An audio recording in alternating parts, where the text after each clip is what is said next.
యేసు రక్తమే జయం పరిచర్య ప్రైజ్ ద లార్డ్. ఏప్రిల్ 4వ తేదీ 2025.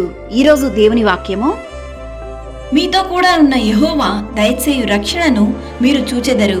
భయపడకుడి, జడియకుడి, రేపు వారి మీదకి పోవుడి, యెహోవా మీతో కూడా ఉండును. 2 దినవృత్తాంతములు 20వ అధ్యాయం 17వ వాక్యము. యెహోవా సెలవిచ్చునదేమనగా, ఈ గొప్ప సైన్యమునకు మీరు భయపడకుడి, జడియకుడి. ఈ యుద్ధము మీరు కాదు, దేవుడే జరిగించును. మీ దేవుడైన యెహోవాను నమ్ముకొనుడి, అప్పుడు మీరు స్థిరపరచబడుదురు.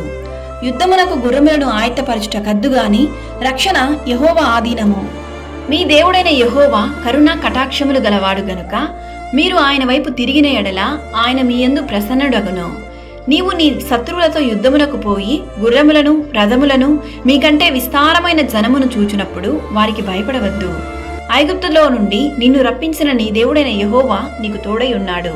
వణుకకుడి, వారి ముఖము చూచి బెదరకుడి అని దేవుని వాక్యం సెలవిస్తుంది. ఈరోజు ఈ వాక్యం వింటున్న ప్రియ సహోదరి సహోదరులారా, మీ శత్రువులు మీ నాశనాన్ని, మీ అపజయాన్ని, మీ అనారోగ్య పరిస్థితిని ఎదురు చూస్తూ ఉండొచ్చు. సర్వశక్తిమంతుడైన దేవుడు మీకు తోడుగా ఉండంగా మీ శత్రువుల ఎదుట మీరు సిగ్గు పొందరు. మీ కొరకు మీ శత్రువులతో యుద్ధము చేసి మిమ్మల్ని రక్షించువాడు మీ దేవుడైన యెహోవాయే. నీకు విరోధముగా రూపింపబడిన ఏ ఆయుధమును వర్ధిల్లదు. రక్షణకర్తయగు దేవుడు మీకు తోడయుండును గాక.